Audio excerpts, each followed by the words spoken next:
Lewis, in my struggle to understand the world, what it's all about, I like to study the philosophy of different areas: philosophy of cosmology, the universe, philosophy of mind, the nature of consciousness, philosophy of religion, in terms of explorations. And one area I'm actually less knowledgeable about is the philosophy of biology, which happens to be my original field, but in terms of a philosophical approach and understanding the kinds of questions and issues that a philosophy of biology would seek to explain. One area is the area of the historical tension, at least, between evolution and theology. So from your work in Darwinism and the relationship with Catholicism as a scientist, philosopher, theologian, and priest, all together, how can the questions that you address in evolution and Darwinism and Catholic doctrine, how can those reflect on the importance of a philosophy of biology? Thanks, Robert, for this question. It's really a broad question, and it's a very engaging discipline, philosophy of biology. I think it's quite vast as well. There are issues that, of course, have to do with philosophy for biologists. That means how to articulate their own reasoning, the extent of the evolution explanation within biology. And then there is the whole area, which is my main interest, how the explanation that Darwin suggested for the organism, the biological organism, can be extended, that kind of explanation, to areas that go beyond the biological, let's say into the sociological, the psychological, and even the theological. So the extension of this kind of explanation. Now, in my studies, I concentrated mainly on how evolution explanation can be applied to explain religion itself, and whether such explanations are plausible, are useful, and so on. And what is an evolution explanation? Let's start there. I mean, of course, to have an evolution explanation, you need something to explain, of course, and then one of the attributes has to be hereditary, it has to be significant for survival, and it has to have some kind of random mutations. If you have that sort of thing, and the system is self-replicating, then you have actually natural selection in the long run. So when that kind of mindset, that kind of philosopher, let's say, who uses that kind of explanation within religion, that philosopher needs to identify some aspect of the religious phenomenon which has these characteristics. Some aspect which is significant for survival, it has random mutations, and also is hereditary. And there are a number of suggestions here. I mean, one of them is that the religious phenomenon is all dependent on some primordial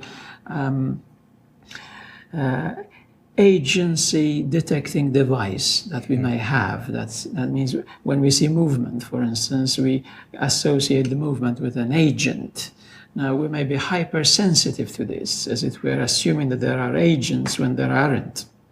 Now, if you consider that as a unit of explanation, it seems to suggest that in the long run, groups, let's say, of hominids and the early evolution of the human species, groups who had that trait of seeing agency or assuming there is agency, exaggerating in this kind of assumption, they would have, it has a survival value in the long run, because it's better to assume that there may be an agent rather than when there is one.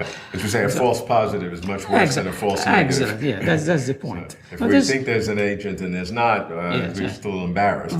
If you think there's no agent and there is, and it's a tiger, yes. You're out of the gene pool.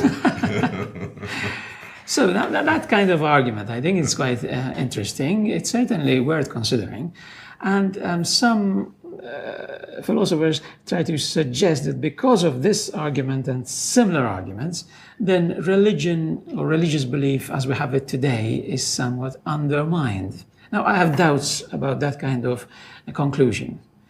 even if we accept the cogency of that kind of explanation, that there may be traits that have an evolutionary origin in this sense or similar senses, I would say it doesn't necessarily mean that religion is undermined. Yeah, but I think the point of philosophy of biology is such that this is a relevant question. You can argue that a religion is not undermined. Somebody else can say a biologist, atheist, is undermined. It's both interesting, but it becomes a question a big question under philosophy of biology. That makes sense. Yeah, well, as I started in my kind of reflection, philosophy of biology is usually philosophy for biology. What we're talking about here is it were what biology uses as its explanation, whether it's plausible in other areas. So, if you return to my original kind of line of argument, you realize that that kind of critique of religion usually says, you see, so religion has nothing to do with God, religion has nothing to do with the supernatural. It is actually just a natural phenomenon because it's explainable in this way. Right. Now, some religious people may find that very difficult to accept because they want to see religion as a non-natural phenomenon.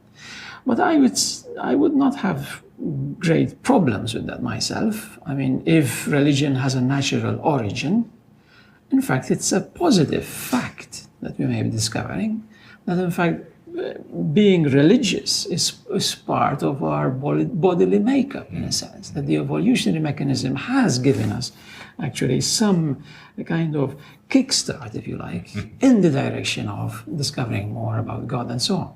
I wouldn't like to kind of squeeze religion on that particular aspect only. But my main point is that if there are naturalistic explanations of religiosity of this kind, it shouldn't be a great worry for the religious believer.